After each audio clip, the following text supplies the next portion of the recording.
आप स्वस्थ होने के लिए काम करते हैं और जिस उपाय को आप करते हैं उसी से आप और बीमार। बहुत बड़ी स्टेटमेंट दे रहे हैं गुरुजी आप।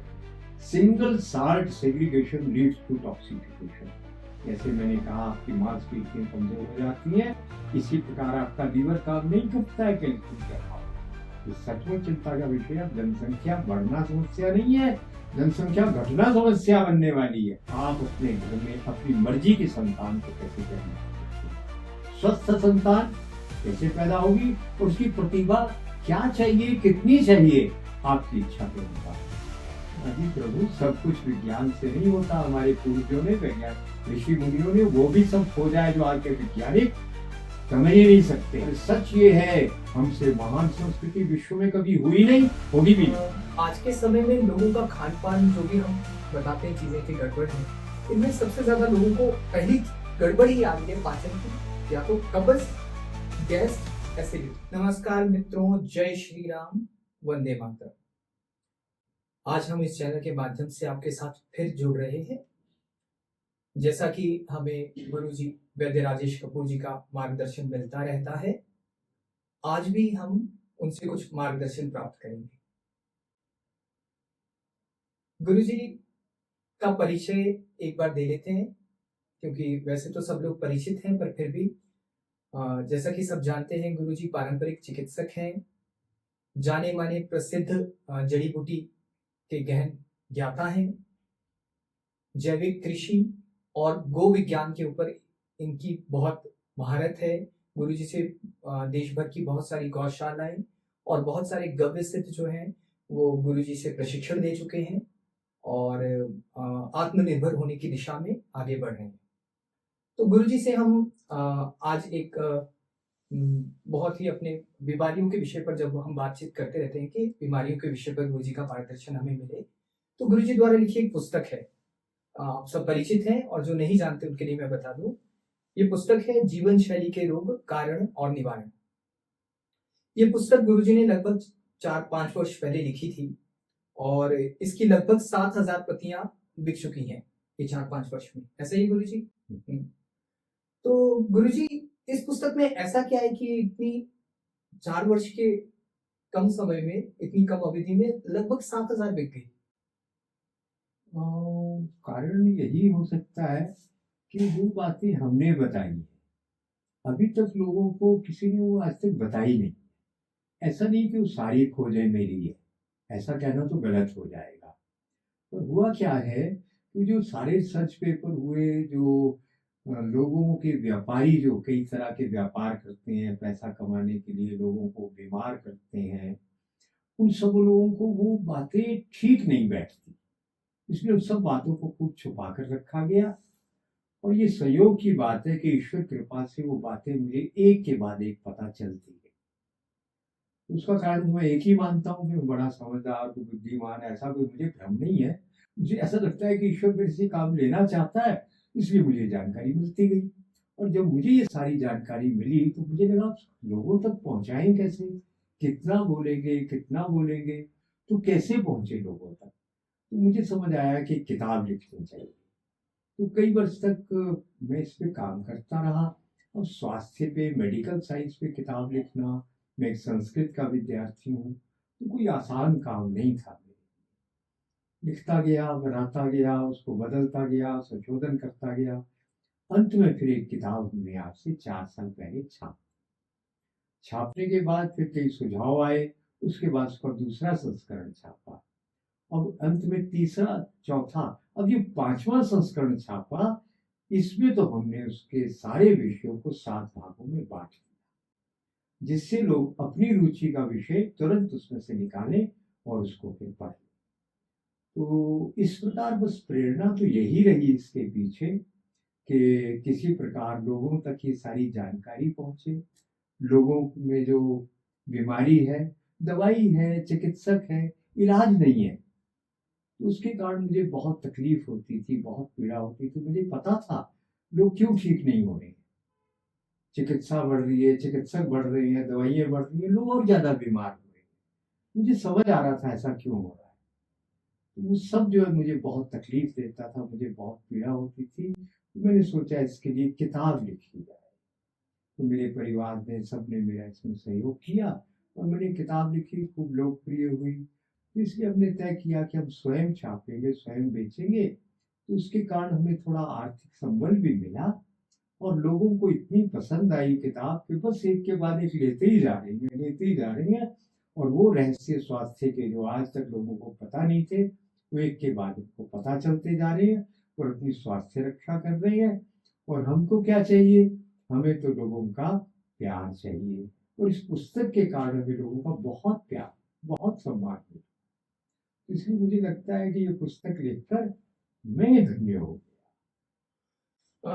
मैं दर्शकों के लिए बताना चाहूँगा कि कार्यालय की ओर से मैं वैद्य पुनीत कपूर, मैं अपने आप को सौभाग्यशाली मानता हूँ कि मुझे ऐसे पिता मिले हैं और मैं इनका पुत्र हूँ। तो मैं कार्यालय में फ़ोन सुनता हूँ और उसमें काफ़ी जो फ़ोन है बहुत लोगों के वो वैद्यों के रहते हैं। आयुर्वेदिक वैद्य इस पुस्तक को मांग कर करते हैं कि हमें गुरुजी की वो पुस्तक लिखी हुई चाहिए। तो वैद्यों के लिए एक बड़ी कारगर सिद्ध हो रही है ये पुस्तक, निश्चित रूप से। है ना? क्यों है ऐसा जानते हैं आप? जी गुरुजी। क्योंकि उनके पाठ्यक्रम में ये विषय नहीं है। क्यों नहीं है? तो मैं कोई बहुत ऐसा थोड़ी हूँ कि मैं आयुर्वेद का बड़ा प्रकांड विद्वान हूँ, नहीं, ऐसा नहीं। हमारे आयुर्वेद के पाठ्यक्रम को इतना विकृत किया गया, इतना बिगाड़ा गया, इतना खराब किया गया कि आयुर्वेद के चिकित्सक आयुर्वेदिक चिकित्सा कर ही ना सके। बड़ी योजना से इस प्रकार का पाठ्यक्रम बना दिया है कि 5-6 साल में बेचारे एनाटॉमी पैथोलॉजी में फंसे रह जाते हैं, उनको आयुर्वेद तो ठीक से आता ही नहीं है। इसलिए यदि मैं गलत हूँ तो मैं मान लूंगा। तो आप बताइए कि आयुर्वेदिक चिकित्सक एलोपैथी क्यों करते हैं? मेरी बहुत वरिष्ठ मित्र हैं चिकित्सक जो ये बोलते हैं कि कपूर जी ये ना एलोपैथी के बिना होता नहीं है, वो करना ही पड़ता है। तो मैं उनसे अब क्या बहस करूं, उनको अपना अपमान लगेगा। पर जो वैद्य अच्छी तरह से आयुर्वेद जानते हैं वो एक गोली भी कभी इस आधुनिक चिकित्सा की प्रयोग नहीं करते और चिकित्सा करके देते। गुरुजी ये आप वास्तव में ये है कि पाठ्यक्रम ही बिगाड़ दिया। आयुर्वेदिक चिकित्सकों की योग्यता में कमी नहीं है, उनकी समस्या यही है कि उनको पढ़ाया ही नहीं गया। गुरुजी पूरे देश में ही ऐसा है या कहीं किसी दक्षिण प्रदेश में? भारत भी बचा हुआ है। ठीक। दक्षिण भारत में मुझे लगता है पाठ्यक्रम बहुत अच्छा है, इसीलिए तो वहां पे विश्व भर के लोग चिकित्सा करवाने आते हैं और ठीक होकर जाते हैं। वहाँ आयुर्वेद अपने प्रामाणिक रूप में प्रामाणिक रूप में, पारंपरिक रूप में अभी तक उपलब्ध है, जीवित है, बचा हुआ है। वहां के वैद्यों ने और जो पीढ़ियों से वैद्य का काम करते हैं उन्होंने इसको बचा कर रखा है। बहुत सुंदर। गुरुजी इस पुस्तक के ऊपर वापस आते हैं।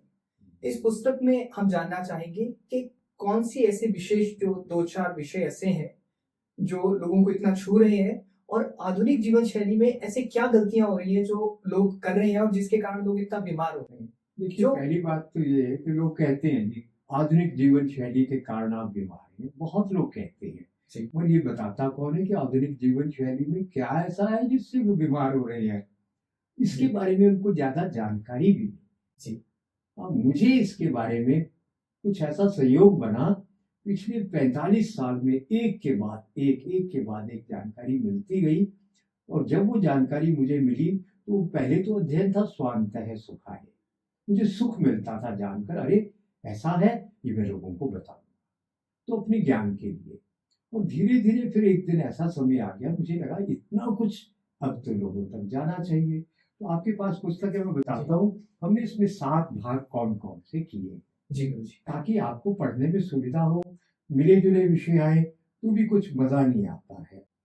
जो पहला भाग है उसमें हमने ये डाला है कि विश्व भर की व्यापारी ताकतें आपको बीमार बनाने के लिए कैसे कैसे काम कर रही हैं। इसके लिए प्रमाणिक पुस्तकें, प्रमाणिक जानकारी हमने दी है और ये बताया आपको बीमार कैसे बनाया जा रहा है। गुरुजी आप स्वस्थ होने के लिए काम करते हैं और जिस उपाय को आप करते हैं उसी से आप और बीमार। बहुत बड़ी स्टेटमेंट दे रहे हैं गुरुजी आप कि बीमार बनाया जा रहा है। बड़ी योजनाबद्ध ढंग से बहुत बड़ी एक लॉबी है जो पूरे विश्व को बीमार बनाने के लिए काम कर रही है। दूसरा भाग, रोगों के वास्तविक कारण क्या है, जिसको कहते हैं ना आधुनिक जीवन शैली के रोग, हमने उसको सूचीबद्ध कर दिया ये उसका प्रमाण दिया है। अधिकांश जो हमने कारण गिनाए हैं उसके बारे में अंतरराष्ट्रीय स्तर के शोध पत्र हमने बताए हैं कि ये शोध पत्र है जो बताता है ये कारण है। तर्क के साथ और प्रमाणों के साथ हमने बताया है आपको बीमार बनाने के लिए क्या क्या आपके खर्चे पर आपको बीमार बनाने के उपाय। कमाल देखिए, आप ही के खर्चे पर आप ही को बीमार करना, आप ही को मारना, ये आधुनिक जीवन शैली का एक बहुत बड़ा आयाम है जिसके ऊपर पर्दा पड़ा है। गुरुजी इसके कुछ उदाहरण अगर आप दे सके तो हमारे दर्शक जान पाएंगे। अरे जैसे आपको कहते हैं कि भाई आपकी जो रिफाइंड शुगर है बहुत अच्छी है, खा लो। अच्छी तो है, पर किसके लिए अच्छी है? चिकित्सकों के लिए। इस चीनी को खाने से लंबी बात हो जाएगी, केवल मैं संक्षेप में इतना बता दूं, इस चीनी को खाने से शरीर का पूरा कैल्शियम नष्ट हो जाता है। और जो कैल्शियम नष्ट होता है तो पहले तो हमारी माताओं बहनों को, महिलाओं का ऑस्टियोपोरोसिस नहीं होता था मेनोपॉजल पीरियड के बाद, 40-45 साल के बाद। अब 100% महिलाओं को ऑस्टियोपोरोसिस होता है। क्यों? क्योंकि उन्होंने रिफाइंड शुगर, सफेद चीनी खाई है। लड़कियों के गर्भपात हो रहे हैं, उसमें जो 3 कारण हैं गर्भपात के, उनमें से एक सबसे बड़ा कारण है रिफाइंड शुगर के कारण कैल्शियम खत्म हो गया। और कैल्शियम के कारण आपकी मसल्स की, मांसपेशियों की लचक, इलास्टिसिटी बनी रहती है। और जब इलास्टिसिटी खत्म हो गई तो गर्भाशय आपके बच्चे को, फीटस को कैसे संभालेगा? वो बाहर निकल जाता है। गुरुजी इस पर थोड़ा और प्रकाश डालिए। ये विषय तो आप लंबी बात की चिंता ना करें, इस विषय को पूरा करें कि कैल्शियम कैसे कम करती है चीनी। ऐसा होता है हमने एक सिद्धांत की खोज की जी, हो गई है, की है तो कहना गलत है, जी हो जी, गई। वो क्या है? जी इसको आप लिख लीजिए, समझ लीजिए, ना समझ आए तो याद करके समझने का प्रयास करते हैं। इसमें बहुत कुछ रहस्य छुपे हैं। Single salt segregation leads to toxification. जब आप किसी भी पौधे में से, किसी भी मिनरल में से एक साल्ट को अलग करते हैं तो जहर बन जाता है। जी, दुनिया की एक भी पैथी ने आज तक, अभी तक एक साल्ट को कभी अलग नहीं किया। होम्योपैथी, आयुर्वेद, यूनानी, चीनी, तिब्बतियन जितनी पद्धतियां हैं, सबने क्या किया? उन्होंने क्या किया? उसको कूटा, पीसा, निचोड़ा, जलाया, कुछ भी किया, एक साल्ट को अलग नहीं किया। अब ये जो चिकित्सा अब चली है, इस चिकित्सा ने एक साल्ट को अलग किया, उसके एक एक्टिव इंग्रेडिएंट को अलग किया। क्या किया? बहुत बड़ा मूर्खतापूर्ण काम हो गया, बहुत विनाशकारी काम हो गया। सारी प्रकृति ने जो करोड़ों अरबों साल में एक संतुलन बनाया पौधों में, अहंकार के कारण इस आधुनिक चिकित्सकों ने उसको, संतुलन को तोड़ डाला। और इसलिए 100% औषधीय, मिनरल, विटामिन वगैरह ये सब सब विष बन गए। तो चीनी क्या है? Single salt segregation. Iron, phosphorus, calcium, गन्ने का सब कुछ मिनरल निकाल दिए, एक केवल मीठा, तो जहर बन गया। और उसकी प्रोसेसिंग में कम से कम 8 स्टेजेस में 8 जहर तो डाल ही डाले। इंटरनेट पे कुछ भी लिख देते हैं लोग, जो है ना, उसमें मीडिया के ऊपर 23 जहर, ये वो, ये सब फालतू की बातें हैं। हमने प्रॉपर अध्ययन करके ढूंढा है, कम से कम 8 विष उसमें डाले। अब जब इसको खाते हैं तो सिंगल साल्ट होने के कारण हमारा लीवर, दूसरा सिद्धांत, ये जो सिंगल साल्ट सेग्रीगेशन है, इसके साथ पिछले करोड़ों साल में हमारी लीवर का कभी वास्ता ही नहीं पड़ा। उसको डिकोड करने का, उसको पहचानने का हमारी लीवर के पास कोई व्यवस्था नहीं है। और जब हमारा लीवर उसको पहचानता नहीं है तो उसके लिए पाचक रस, डाइजेस्टिव एंजाइम कैसे आएंगे? इसलिए ये सारी दवाइयां, ये जो सिंगल साल्ट सेग्रीगेशन, चीनी बनी आपकी, व्हाइट शुगर बनी, आपका नमक बना, ये सब के सब लीवर के लिए अननोन सब्सटेंस है और शरीर में जाकर ये डिपॉजिट होकर जहर का काम। अब चीनी ने क्या किया? इसके ऊपर विधिवत शोध हुआ है और शोध आज तक छुपाकर रखा गया है, हमारे पास उसकी शक्ति है। जी, वो क्या है कि जैसे ही हम चीनी को खाते हैं तो हमारे शरीर में क्या मेटाबॉलिक प्रोसेस चलते हैं, ये हमारे रक्त में से कैल्शियम को पूरा बाहर निकाल देती है। और शरीर की एक रचना और व्यवस्था है कि रक्त में जितना कैल्शियम कम हो जाएगा चूना, उतना हड्डियों में से निकलकर हमारे रक्त में आएगा।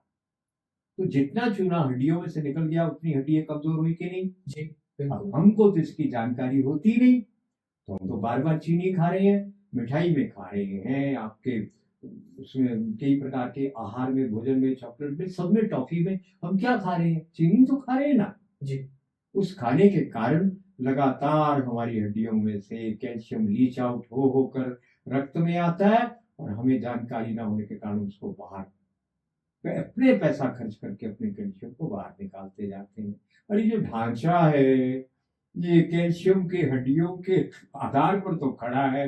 अब देखो आपके बच्चे इतने छोटे छोटे पीले रंग के, क्या हुआ है, कैल्शियम के अभाव में। जैसे मैंने कहा आपकी मांसपेशियां कमजोर हो जाती हैं, इसी प्रकार आपका लीवर काम नहीं करता है कैल्शियम के अभाव में। बच्चों को भूख नहीं लगती है, इसलिए रंग पीला है, लीवर काम नहीं करता, कुछ भी खिलाओ स्वास्थ्य बनता ही नहीं है। क्यों, चीनी खा ली ना भाई, तो कैसे स्वास्थ्य बनेगा। और इसलिए हमारी बेटियों बहुओं का मिसकैरेज, लगभग 100% लड़कियों का मिसकैरेज, बिस्तर पर लेट के कोई कोई माँ बनती है। अब तो करोड़ों दंपति ऐसे हो गए होंगे जिनके संतान ही नहीं होती। ठीक है, और जरूर। आपके फर्टिलिटी सेंटर तो खुलते जा रहे हैं, ये कोई नहीं बताता कि वो माता पिता बनते क्यों नहीं है। आप याद करो ना, आज से 50-60 साल पहले एक ही माँ के 5, 15, 20 बच्चे भी हो जाते थे। एक ही माँ के 15-15 बच्चे एक परिवार, आज एक बच्चा नहीं हो रहा है। ये सचमुच चिंता का विषय है। अब जनसंख्या बढ़ना समस्या नहीं है, जनसंख्या घटना समस्या बनने वाली है। और जो जनसंख्या है भी, वो किस काम की, जिनके आगे संतान ही नहीं होती। इतने ब्लंडर्स हो रहे हैं, इस किताब को पढ़ने के बाद आपको समझ आए। तीसरा भाग है सुप्रजनन। ये बहुत संवेदनशील विषय है, आप इस बात को समझते हैं।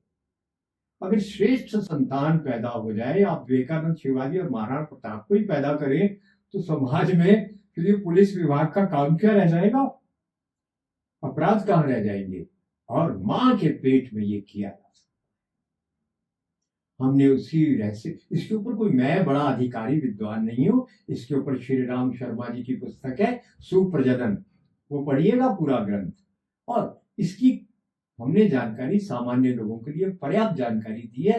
आप अपने घर में अपनी मर्जी के संतान को कैसे जन्म दे सकते हैं, स्वस्थ संतान कैसे पैदा होगी, और उसकी प्रतिभा क्या चाहिए, कितनी चाहिए, आपकी इच्छा के अनुसार वो सब। ये एक भाग, फिर तीसरा वो है। और चौथे अध्याय में हमने जो रोग हैं, सारे रोगों का तो समाधान नहीं हो सकता, पर जो आपके बहुत जटिल, बहुत कठिन रोग हैं, उनके अनेकों के सरल समाधान, घरेलू प्रयोग, आयुर्वेद के प्रयोग जो बाजार में सरलता से उपलब्ध है, अनेक रोगों की चिकित्सा के समाधान जो आपको बताएंगे।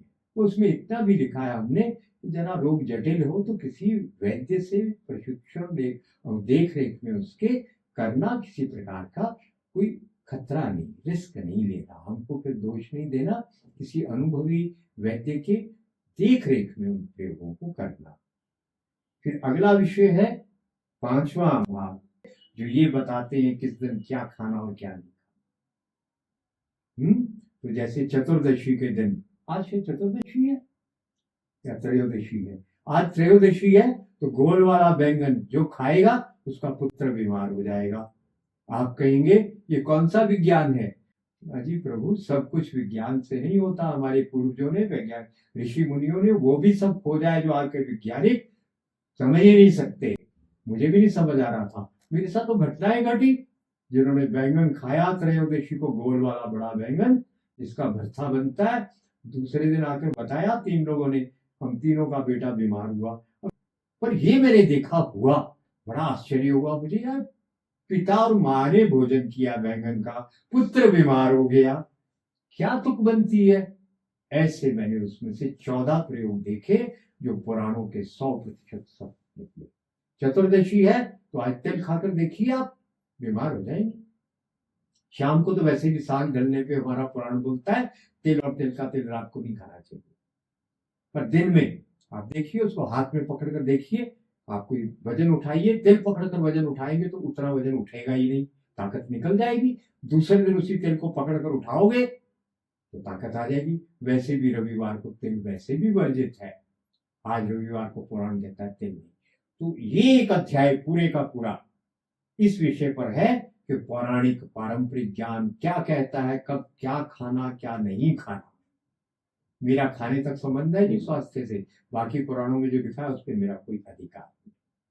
फिर छठा विषय है, इसमें कुछ विषय जो इन सब के अंतर्गत नहीं आते पर आपके स्वस्थ रहने से उनका बड़ा गहरा संबंध है, वो विविध विषय हमने इसमें इस अध्याय में छठे में डाल दिया। ये 7वां अध्याय है। इसके बाद फिर आगे क्या है, आगे आत्मश्लाघा।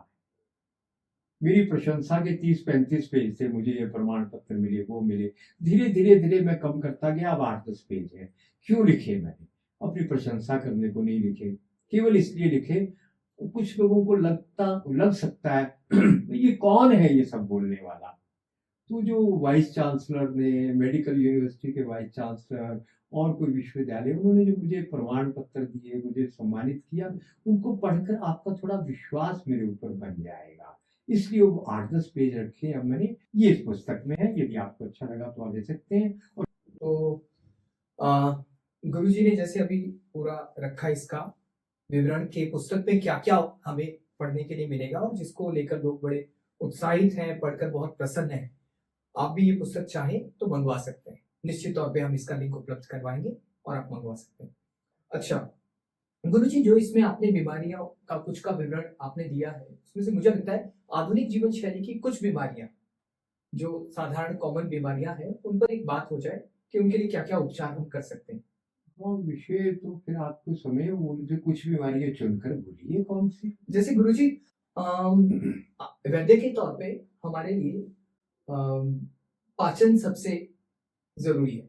अगर कोई भी बीमारी शरीर में आई है, इसका मतलब कहीं ना कहीं पाचन में कुछ गड़बड़ हुई है, ऐसा ही हम मानते हैं। निश्चित है ना? निश्चित। तो आज के समय में लोगों का खान पान, जो भी हम बताते हैं चीजें की गड़बड़ है, इनमें सबसे ज्यादा लोगों को पहली गड़बड़ ही आ रही है पाचन की, या तो कब्ज, गैस, एसिडिटी।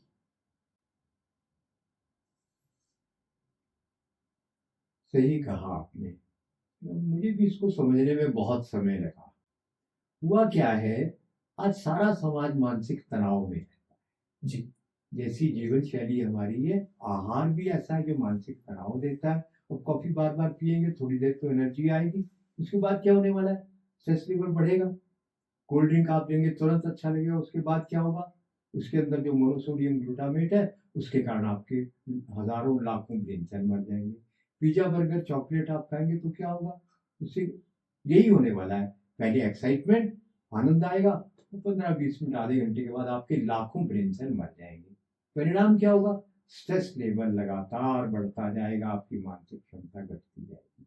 अब जो व्यक्ति तनाव में हर समय रहता है वो क्या करता है, उसको मुंह में हर टाइम कुछ डालने को मिलता है, कुछ खाना, कुछ खाना, कुछ खाना।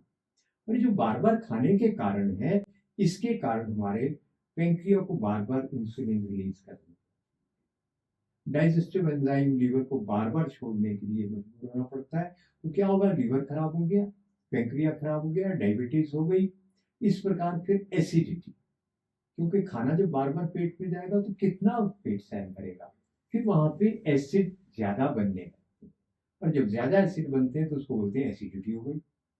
अब जब बहुत एसिड बने तो फिर क्या हुआ, वो बदबूदार गैस निकलना, मुंह से बदबू आना और सर दर्द होना, ये सब कुछ फिर होने लगता है। और गैस्ट्रिक प्रॉब्लम यही तो है। इसकी पहली जड़ कहाँ है, बार बार खाना गलत खाना। तो ये मुझे इसको समझने में कुछ महीने पहले ही मुझे ये रहस्य समझ कि मैं भी इसका शिकार रहा। तो इसका समाधान क्या है, पहली बात तो ये है कि बार बार खाने को जब भी बंद करें तो आप रुक तो पाएंगे नहीं। आप अपने फलों को, मौसमी, माल्टा, ये सबसे अच्छे रहेंगे। अमरूद, बीज वाला देसी अमरूद, इन सबको आप रात भर आधी बाल्टी पानी में 4-5 चम्मच मीठा सोडा डालिए, रात भर उसमें डुबा कर रखिए ताकि इसके केमिकल कम हो जाए। क्यों, जितने केमिकल, जितने जहर हैं वो सब के सब एसिडिक होते हैं, एसिडिक नेचर के हैं। मीठा सोडा बहुत तेज एल्कलाइन, तो उसमें रात भर पड़े रहेंगे तो आपके जहर बहुत कम हो जाए। तो आपको क्या करना है, जो अनेक विद्वानों ने बताया है, अनुभवी लोगों ने, कि आपको अल्पाहार भोजन से पहले सुबह अपने भार का, जैसे मान लीजिए 60 किलो है तो गुणा 10, 600 ग्राम आपको फल खा लेते हैं, मौसमी, माल्टा, अमरूद इत्यादि जो भी नॉन जीएम वो खा लेना है। और अंगूर तो कभी नहीं खाना है क्योंकि 100% अब तो पूरा जीएम हो गया है ना। करेला डायबिटीज वाले खा रहे हो बड़ा बड़ा, वो पूरा जीएम है और बीमार करेगा, कैंसर तक हो सकता है। केला जीएम, खीरा, केला आपको 100% जीएम आ गया है। वो जो दक्षिण भारत का केला है वही खाना है, या देसी केला जो बाजार में एक जैसे केले, पूरा जीएम बन गया है, ये तो नहीं खाना। तो खैर वो फल आपको खाने हैं, पर केला और फलों में नहीं, क्योंकि उसके अंदर रेशा नहीं, रेशा नहीं, रफेज नहीं। अच्छा केला आप खा सकते हैं पर इस फलाहार में। तो अपने भार का गुना 10, 60 किलो तो 600 ग्राम। उसके बाद 15 मिनट बाद कमाल की बात है, भूख लगती है, तो फिर आप खाना खाइए, ठीक खाना खाइए, थोड़ी गड़बड़ भी हो जाएगी तो चल जाएगा। दोपहर को इसका आधा, सलाद इत्यादि जो भी सही है वो खाइए। यदि मूली खाई तो फिर दूध की बनी कोई चीज मत खाना। शाम को कुछ ज्यादा ही विद्वान लोग आ गए हैं, कुछ इंटरनेट के ऊपर इंटरनेटी वो वैद्य हैं जो कहते हैं शाम को भी कच्चे फल सब्जियां खाओ, गलती से भी मत खाना। आयुर्वेद कहता है वात बढ़ जाएगा, और वात बढ़े बिना दुनिया का कोई रोग नहीं होता, कैंसर भी वात के बिना नहीं। पित्त और कफ के साथ वात मिलेगा तो कैंसर बनेगा, नहीं तो नहीं बनेगा। गठिया भी तब होगा, आर्टरी ब्लॉकेज भी तब होगा। इसलिए शाम को कच्चा आहार बिल्कुल नहीं, सूर्यास्त से पहले उबाल कर पकाकर, और इसको कहते हैं ना आजकल चीन कोरिया वगैरह इत्यादि में चलता है ना, भाप में पका हुआ सब्जियां, वो खा लो तो क्या बात है, कुछ ही दिन में वो स्वाद लगने, तो वो खाओ। उसके बाद थोड़ा भोजन सूर्यास्त से पहले। आधुनिक समाज रात को भोजन करता है, रात को समझ लीजिए डाइजेस्टिव एंजाइम बनने बंद हो जाते हैं, वो खाना पचता नहीं है, सड़ता है, 10, 20, 30 साल आपकी उम्र घटा देता है। वो इतना करिए आपकी कब्ज चली जाएगी। बिल्कुल ठीक। पाचन की एक बहुत बड़ा सीक्रेट है, बहुत बड़ा रहस्य। आपने पाचन का विषय उठाया तो समझ कर उठाया। बिल्कुल। एक राम वर्मा जी हैं, मैं उनका बड़ा सम्मान करता हूँ, मिला कभी नहीं हूं, पर बड़ी अच्छी बातें वो बताते हैं। यूट्यूब में उसको सुन लेना, जो मैं बता रहा हूँ आपको अच्छे से समझ आएगा। 10-15 दिन उनको सुनना, अच्छी तरह नोट्स बना लेना। पर मोटी बात क्या है, जब हम गलत खाना, पैक्ड फूड, ये पैकेट पे जितना भोजन है सब मरा हुआ भोजन है, ये हमारे पाचन तंत्र का, हमारे जो पेरिस्टेलिक मूवमेंट का हिस्सा नहीं बनता है, केवल सड़ता है, तो वो नहीं। पर जो आप गलत भोजन जब करते हैं, तो उन्होंने बताया है बहुत काम की बात, हमारी आंतों के अंदर बैक्टीरिया कितने हैं, 100 ट्रिलियन। लिखना मुश्किल हो जाएगा, 100 ट्रिलियन इतना। और हमारे शरीर के सेल कितने हैं, 50 ट्रिलियन। ये सेल हमारे शरीर को, छोटी आंत में बड़ी आंत में रहते हैं, पूरे शरीर को, स्वास्थ्य को ये ठीक रखते हैं, और इनके बीच में संवाद चलता है, यहाँ और यहाँ। इनके बीच में ये ब्रेन पहला और यहाँ पे सेकंड ब्रेन है, दोनों के बीच में। जब आप यहाँ पे कुछ बुरा सोचते हैं तो यहाँ पे आपके वो बैक्टीरिया मरने, म्यूकस मेम्ब्रेन टूटने लगती है, जिससे लीकी गट होता है।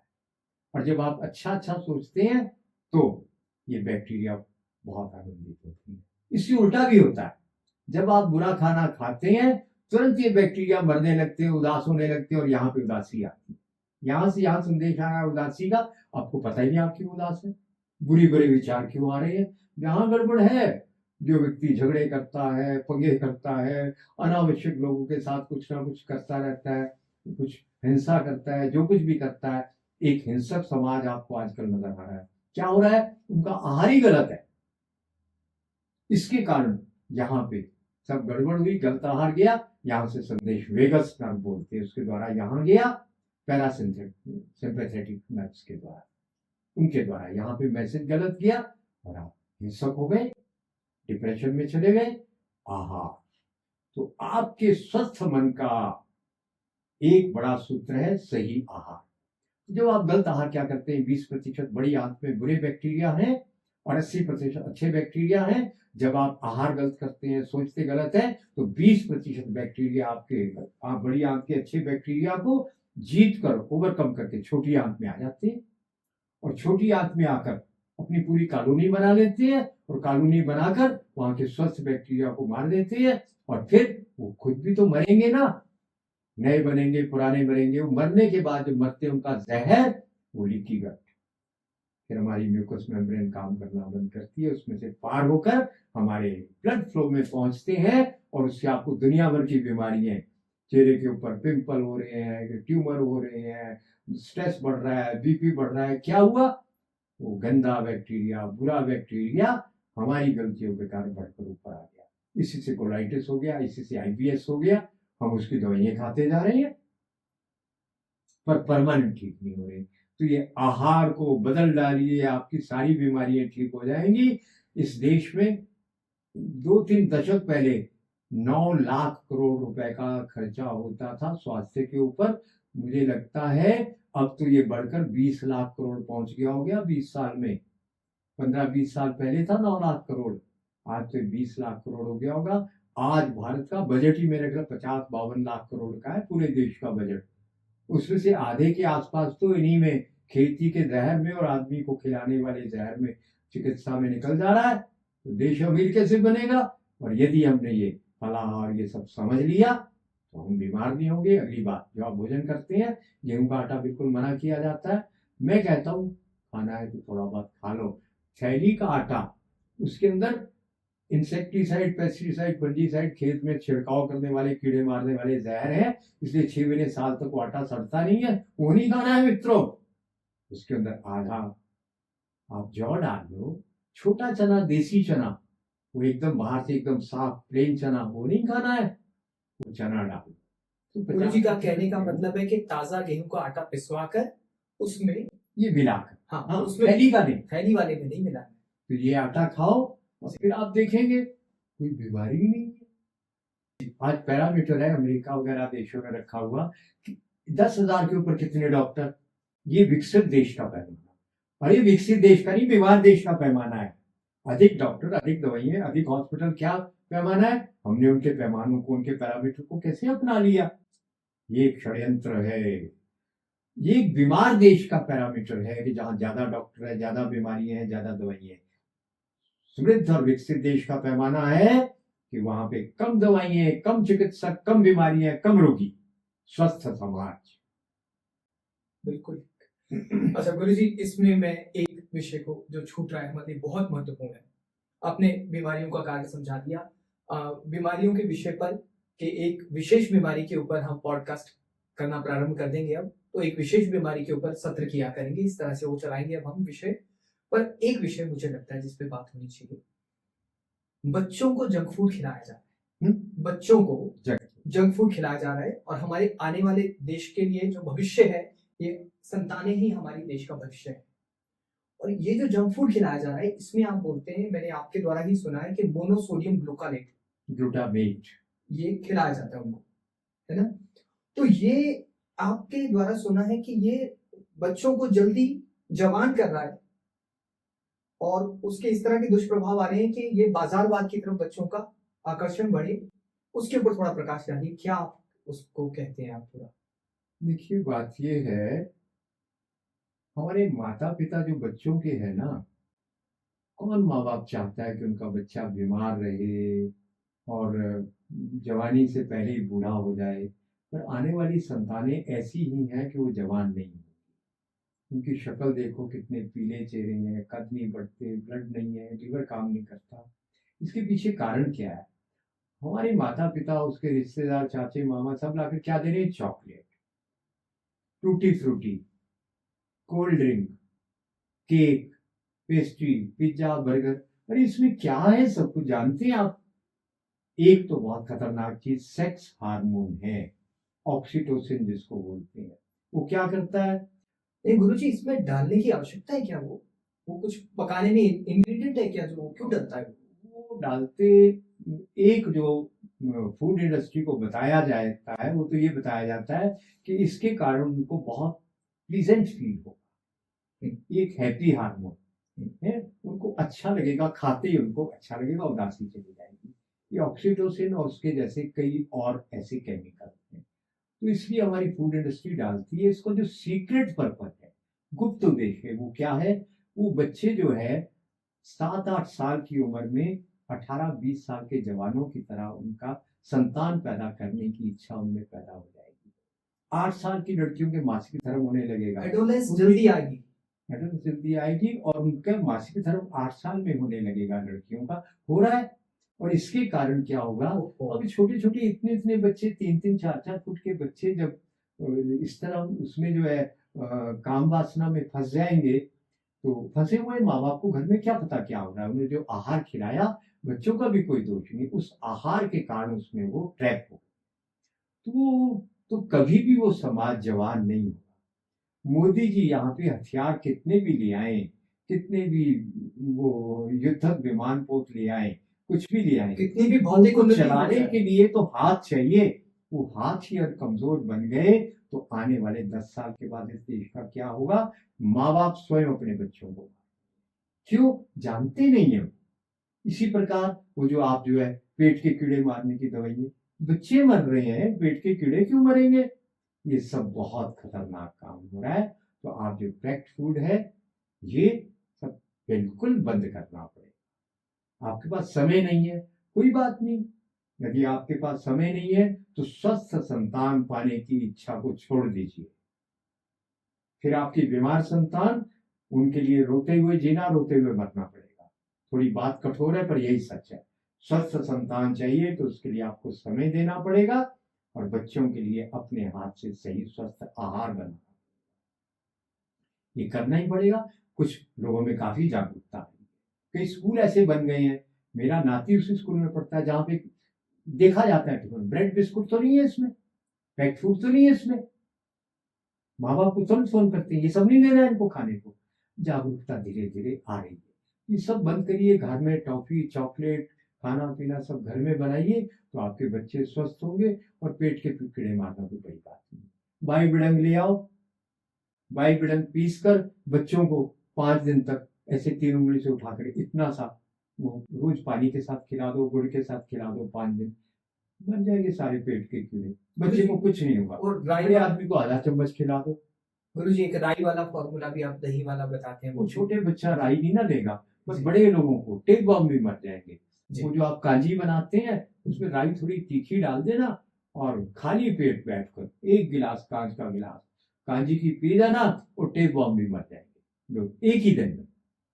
और पेट का बैक्टीरिया जो आपका मर चुका है ना, अच्छा बैक्टीरिया, वो कांजी से भी बन जाएगा।